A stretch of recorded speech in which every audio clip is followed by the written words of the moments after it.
कैटरीना कैफ, इनके फेस को अगर आप देखो तो she is very attractive, very sensually appealing. तो मैंने आपको फिल्ट्रम के बारे में बताया था, जो कि well defined philtrum, 2 chisel ridges। तो आप देखोगे कि जो भी people are appealing on the sexual aspect, उनका philtrum is very well defined. This indicates not only your sensual energy, it also indicates the aspect of strong creativity that a person can possess, right. और lips part आप देखो तो upper lip भी full है और lower lip भी full है। तो अपर लिप अगर फुल होता है तो that indicates a strong feminine energy that a person possesses, और इमोशन एक्सप्रेशन को with the public they can be comfortable, तो they are more sensual overall. So that is something which you can see at the very first go. अब आप देखोगे कि जो eyes इनका left वाला है और राइट वाला है, लेफ्ट वाले की ओपनिंग थोड़ी कम है राइट वाले से। अगर आप ध्यान से देखो तो ये थोड़ी लेयर ऐसे बन रही है और ये थोड़ी ओपन है। तो लेफ्ट पार्ट और right part of the face also tells कि आप कैसा प्रेजेंट कर रहे हो वर्ल्ड में। तो जनरली क्या होता है, जो हम लोग का राइट ब्रेन होता है that governs the left part of your body and similarly the left part of your face. जो left part of your left brain है वो right part of your body को गवर्न करता है। This is very scientific. तो right brain के क्या functions होते हैं? It has functions of creativity, it has functions of intuition, it has functions of feelings. तो जो फीलिंग्स होती हैं वो आपके कौन से पार्ट ऑफ लाइफ को इन्फ्लुएंस करती हैं? पर्सनल लाइफ को।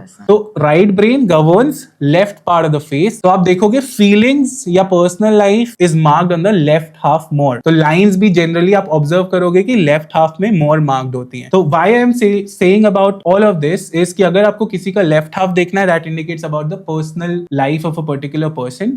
राइट पार्ट देखना है तो that indicates about the public life. According to a lot of research, हम लोग जब सामने वाले को देखते हैं तो we focus more on the right part of a person's face basis on कि उसका राइट कौन सा है। जैसे मेरा राइट इज दिस, तो जनरली हम लोग राइट पे फोकस करते हैं 80% ऑफ द टाइम्स, क्योंकि लेफ्ट साइड हम लोग को अगर आप ज्यादा देर देखोगे तो लोगों को लगेगा इंट्रूजन हो रहा है in their private space, and हम लोग इमेजिन करते हैं कि जो राइट है वही लेफ्ट होगा, बट ऐसा होता नहीं। अब मैं इतनी जो स्टोरी सुना रहा था वो किस लिए सुना रहा था कि अगर आप लेफ्ट आई की जो ओपनिंग है वो कम देखोगे तो विच मीन्स कि for her personal life her emotional expression is a little limited. वो शेयर करना कंफर्ट नहीं करती पब्लिक में, because it's a lot more open, तो she can express the public opinion जो कि एक्सटर्नल वर्ल्ड से शी डील करती है। लेकिन उसमें ये पर्सनल लाइफ को ज्यादा बताना may be she may not prefer. But because the aspect of lips is here prominent, so sometimes she can, maybe with the people that she feels comfortable with. यहाँ पे ऐसा देख सकते हैं, but left eye indicates कि बहुत cautious रहती है अपनी personal life में ये, and she wants to be